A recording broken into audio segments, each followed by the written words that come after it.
yes, I really am inside MCC right now, despite the awesome decorations here inside one of the offices for the English department. English is a huge component when it comes to transferring to a four-year school, and I have discovered that MCC has some of the best instructors when it comes to the English department. Let me introduce you to them. Kate Midday. Hi. We have Ted Hazelgrove and Mark Waters. They are some of the faculty here for the English department, and they're about to tell you all about the exciting, wonderful world of English and why it's probably beneficial to your studies. Here's the thing. MCC does an amazing job preparing your students for transferring on to four-year schools. But how do you guys do that? It's required to take some English. So even our occupational students, right, have to engage the technical writing class. So, but all of our transfer students, which is what you're asking about specifically, have to take Comp 1. Comp 1 is an introductory college writing class. So kind of rolls off the tongue. Doesn't Comp it? 1. Comp 1. Composition. To compose. And Uno comp. and we all teach that class. Everyone in the English department does. We offer that online. We have our hybrid Comp 1s now too, which are half online and half in the classroom. And then we have traditional Comp 1. And I mean, you're asking how do we prepare them for their, right, they're transferring to a four-year university. All of us are teaching writing, but I think all of us too, we utilize readings, literature, and we're really committed to not just teaching students, here's how you write this paper, here's the format, here's the formula, turn it in, but rather that they're thoughtful and critically thinking and examining their own lives, their own culture, where they fit in the world, so that when they do go off to that four-year university, it's not just that they can write a paper, because after we feel that after their college experience concludes, what are they going to do with that skill? They'll continue to write in their jobs, etc., but we want to try to instill a way of perceiving the world. So you guys test their creativity, you kind of test, kind of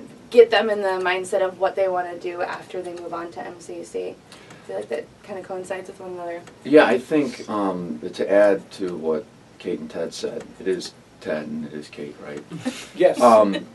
Marcus? Was it? I think this is the class, though, that most people probably have either, to begin with, coming in, might have maybe the most anxiety about, but actually I think it probably helps them the most. I get a lot of people who come in who've been out of school or away from school for 10 years or so, who then they're nervous, and they might even say that, like, oh, I haven't written a paper in 10 years, and then they find that, like, okay, it's not just what Ted was saying, just these formulaic, we're grammar Nazis or something like that, although there are a few of us. That it's about ideas in various disciplines, and about really kind of a self-discovery, ultimately in the humanities, right? You're finding out, like, okay, what do we mean by this word human? And we have this great privilege of presenting to them some of the most profound thoughts and the most articulate people who've ever lived. It's a great opportunity that we have. So people really respond to that. And we meet students at all different levels when they come in. Comp 1 is, it's 24 students in a room together, and some of them are fantastic writers and come in the door ready only for that part, right? The ideas of just they want to discuss and they want to actualize and they want to put language to their ideas. There are other students who, like Mark said, have a lot of writing baggage, right? Or a little bit afraid. They're like, well, I don't know about college. I don't know about this. I can't write. I'm bad at grammar. That always tends to be like how they focus their own criticism. And so we kind of have to meet all of them where they're at, and they do need to leave being able to write a paper, of course. They can't finish the class until they can, but our hope is that there's also a much sort of higher level learning that is beyond just the skill of college level writing. I'm amazed at the people that I work with, on a regular basis, or just that I'm associated with. that don't really know how to write. Even now, years later, after they've been out of school for so long. We're all amazed at that. But then again, you look back at, you know, the internet. I feel like the internet has almost ruined us in a way, because now you can just spell check something, or, you know, you can go to Google and it'll write something for you. So Or there's very informal forms that are out there that don't require grammar or spelling, punctuation. Right, People it's just trunk- half words and. Yeah, it's truncated language. I mean, there's actually an interesting body of literature emerging about how our digital habits now and you know, our digital communication is affecting essentially how we perceive language. Sure. Is that something that you include in your courses, or is it more just writing down on paper, you know, your thoughts and ideas? It depends on what kind of writing we're doing. Right. Sometimes it requires a pen, right? And like right now, let's just write about this. Some students actually really struggle with that, and they say, I brought my own laptop, can I please just type? Because they don't, like they actually, it takes them a long time to handwrite. So I'm not fussy about that if they would rather type. But, you know, part of our job then is to teach them about rhetorical situation. It's okay to text when you're texting. Right. It's not okay to text when you're writing a research paper, right? TTYL, When we're talking about whatever. audience, right? Like, it's okay to not check your spelling when you're sending your girlfriend a text message, but it's not okay when you're sending your professor an email, right? Because we need to talk about professional presentation, and so writing is everywhere, as you said, and it doesn't go away, you know, so. Now, go ahead. No, I'm sorry. Just too, though, I think we're teaching them to linger over language, you know, following up on this topic, because there's such an impulse to Nice sort of, alliteration. Thank you. Yeah, I was saving that. It's written on his hand. So, actually, you know, it's all about brevity and expediency, and I think a pleasure for us too is to sort of try to awaken them to the possibilities of language and how you can hover over a sentence and suddenly watch it flourish and develop into something that approximates literature, what they're reading actually. But it's a dynamic now that I think we're faced with. Now, you said the magic word literature, which is another avenue that you guys all teach here at MCC. That was a nice transition. That belongs in a Comp 1 paper. It does. That was nice. That was. I was really practicing my writing and reading for you guys today. We're gonna put him over by you, because that was. But literature, seriously, this is a class that you guys teach here at MCC. Why do you think students should really care about it? Well, and that's part of the issue, getting them to care about it. So we will say that some students, again, come in here, they're lifelong readers. They sign up for every lit class that we teach, because Comp 1 and Comp 2, which we didn't mention yet, which is the one that follows, that's research writing at the college level. So Comp 1 is not research writing.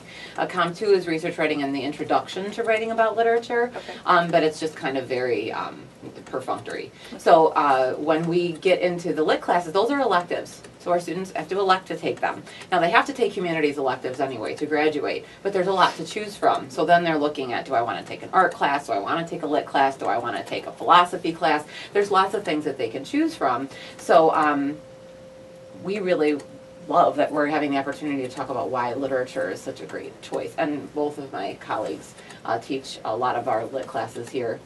So I don't know, what do you think, Mark? Mark, is it? What was the question? Mark, Why do you think students should take literature? Or why is it important? Or why is Well, it? with all the different options as far as elective classes have here at MCC, why do you want to encourage students to sign up for a literature class? What's beneficial to them? You know, I know sometimes I saw that question yesterday. I was looking at it, and I think it's tough to even talk about it that way. It's like, why be in love with your wife? It's like, why you know, why breathe? Why love your children? It's like you don't really have to think about those things. Right. You know, it's just sort of innate. And unfortunately, when we come into academic situations, we're like, oh, we start thinking about, we look at the syllabus, we worry about requirements. And I've got a class coming in. I teach, one of the classes I teach is a later American Lit, and so we have this, this exam coming up on Monday. And so we're talking about it, and we're prepping, and people are asking me, well, you know, what's the exam going to be like? Is there going to be any multiple choice questions? Like, no, it's all essay, man. You got to, like, go in there. But I leave them with this. I said, you know, you got to enjoy this. I said, it's such a privilege in the world. Like, the overwhelming majority of people do not get to have time to study. They don't. You know, and we get that. And I said, you get to study these fabulous, fabulous things, this tremendous writing. You know, I mean, there's one of my favorite poems is called Reconciliation by Walt Whitman. It's a poem he wrote after the Civil War. He's trying to find peace in all of this. He was a medic in the Civil War, and he saw all the carnage. So he's trying to find peace, and the first word is just, reconciliation, word over all, beautiful as the sky. And when I read that, and when we read it in class, I said, listen to that. Listen to that, people. That's like, I said, ladies, I'll say, ladies, imagine you get a love note from somebody. Instead of reconciliation, it has your name in there. Right? Martha. Word overall, beautiful as the sky, baby. And that night there were many arguments between girlfriends and boyfriends. There were. But it's beautiful stuff. It's beautiful. I don't think, you know, once you allow it to be what it is a little bit, let them, even on an exam, say, just enjoy it. Learn something. Enjoy this. And I say, I know that sounds crazy, but enjoy it. You know, love it. Drink it in. I had so many teachers, really, sadly, that would kill the literature. All they wanted to do is talk about it. You know? And not read it. Yeah. And so many of the people that I love couldn't stand critics. So many of the people, you know, on my shelf here, you know, they just would mock them. There was a friend of ours, her name's up there. She told me this story. She went to see David Sedaris speak.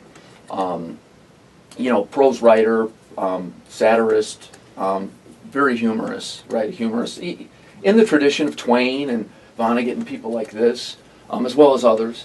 And after the reading, like a graduate student stood up and said, you know, I've noticed a very recursive quality in all of your writing, which is a very grad school kind. I remember that being fed to me as well. Uh-huh. And he just said, I don't know what that word means. And that was the end of the question. You know, it's like enjoy it, you know. And so that's, I don't know, to me that's why. It's from there then we can build all these other things, right? We can start to think, what does it mean? What does it mean to me? It can be a little bit scary. I had a student in my comp class who was really smart, great writer. Sorry for that soliloquy, by the way. But go ahead. No. And he said, Beautiful. I said, you should take my women's lit class. I said, it's really hard for me to get men in that class. I've usually got 2 or 3. Last semester I had none. 30 women, no men. Wow. You know, and I said, let's come take the class. And he said, ugh, I really don't think I would like that. And I said, why not? He goes, well, none of it will like be about me. And I said, well, that is not the purpose of literature, to tell you stories about yourself, right? So, I mean, I think like we have these weird notions of what language should do, and so that's a lot about what we break down here. And yet, but the reply too would be, well, actually, it is about you. Mm-hmm. I mean, I think it's sort of deep in the cultural DNA. I like that. Thank you. Yeah. I'm teaching the Iliad right now. And that's 8th century BCE, Homer, almost 3,000 years old.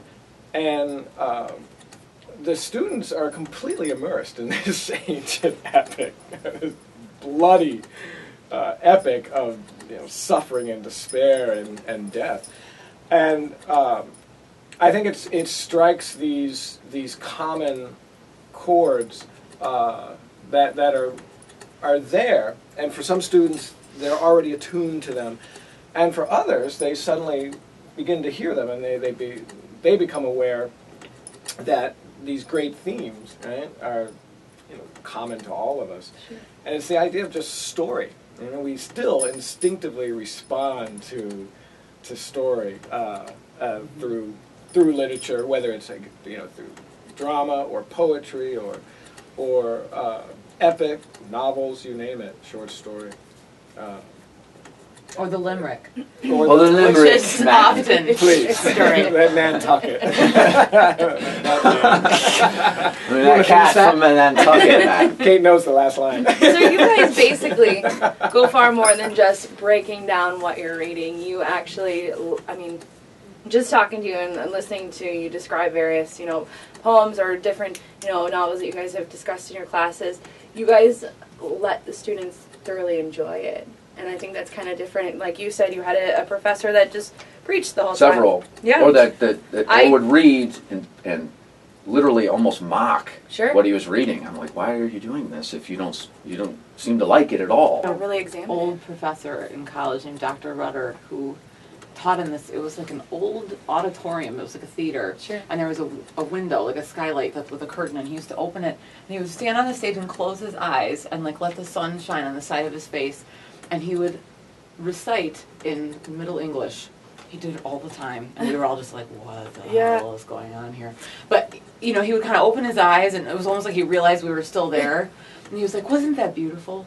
Yeah. And I don't know, it like changed my life. It sounds so silly, but like he was so in love with it, Yeah. right? That it just, I don't know. Well, when you struck. see somebody who's passionate about a certain piece of literature, then that kind of opens your eyes to the beauty behind it, I suppose. Yeah, I think that's what Mark's talking about too. The teachers who conduct it like an autopsy, right? And not, let me dissect this. Sure. And then Right. this dead body of literature.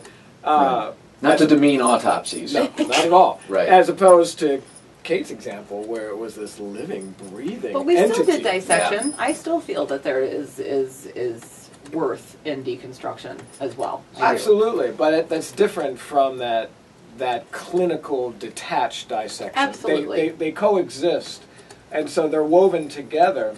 So, as we're trying to flush out these ideas and go penetrate deeper underneath the text, we're already sort of inside of it experientially, and I think that's what makes the difference. So that absolutely. Well, and It's you, the you two have, sides of the mind and you almost. have to have that. It's like T.S. Eliot said, who was a really painful critic to listen to, but he had some insights, and a great poet. Oh, His criticism, this is a little, it's stale now, or it's old, but he had this one insight that always stuck with me. Great art can communicate before it's understood.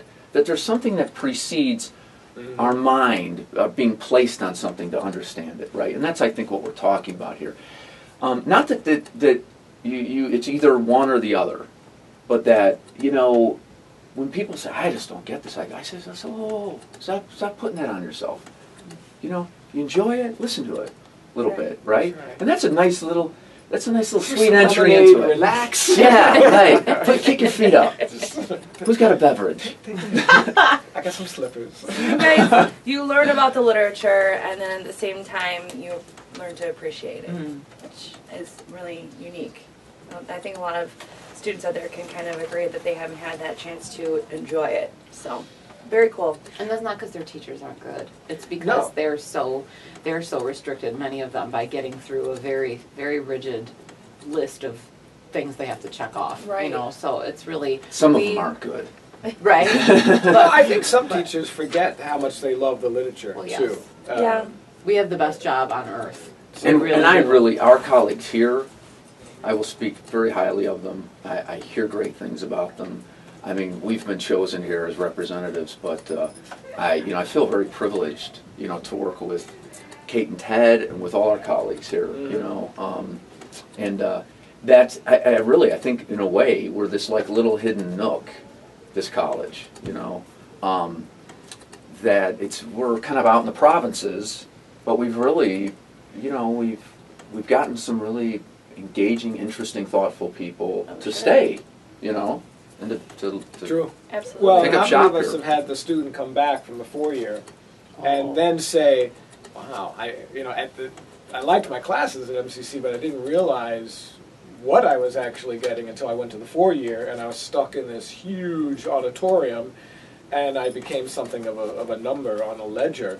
and and my voice was lost. Yeah. And All the time we hear that from Yeah. our students, So- and they want Well, to come back. we give them that opportunity. And with the to class really is so talk. small and so intimate, you can really take the time to, focus on each individual student and help them along the way, and you're not just in a huge lecture hall, preaching to them and then expecting them to, dissect everything when they get back home to their dorm. You guys actually take the time to work one-on-one with them because it is We such have a small... the privilege to do Exactly. that. Oh, too. absolutely. Right. But I'll Absolutely. say, we all teach learning communities Right. also, and in those classes, our students get incredibly close to each other too, which is something that also doesn't happen a lot at the four-year school. Now, can you just touch on learning communities real quick? What is that exactly? Sure. Learning communities are when we take two courses and we have the instructor from both courses co-teach at the same time. The two courses are what we call integrated. So we have one syllabus, one set of assignments, one set of course goals, and we take, for example, comp, which we often use in our learning communities because everybody has to take it.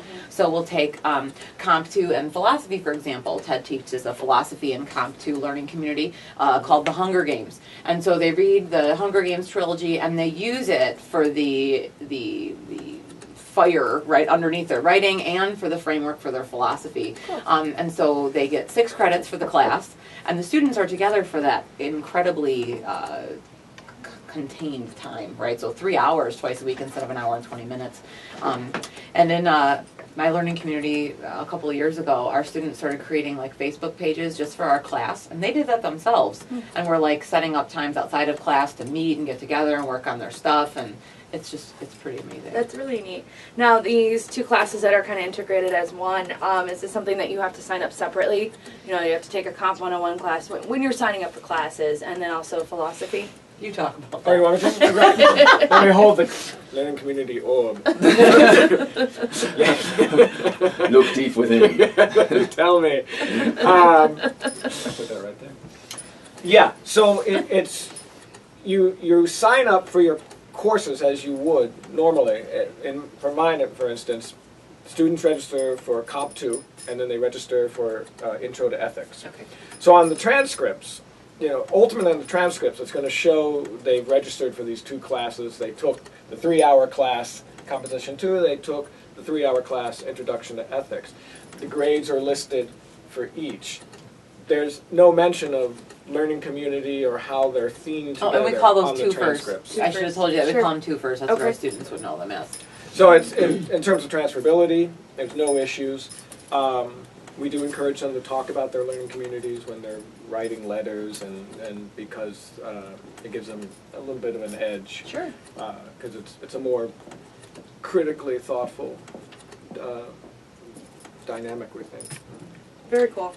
So really, you guys have kind of touched on just a few of the things that you offer here in the English department, between the literature classes, the learning communities, and of course just how you guys prepare students to be ready for the next step. Kate Midday, got Ted Hazelgrove and Mark Waters here of the English department at MCC.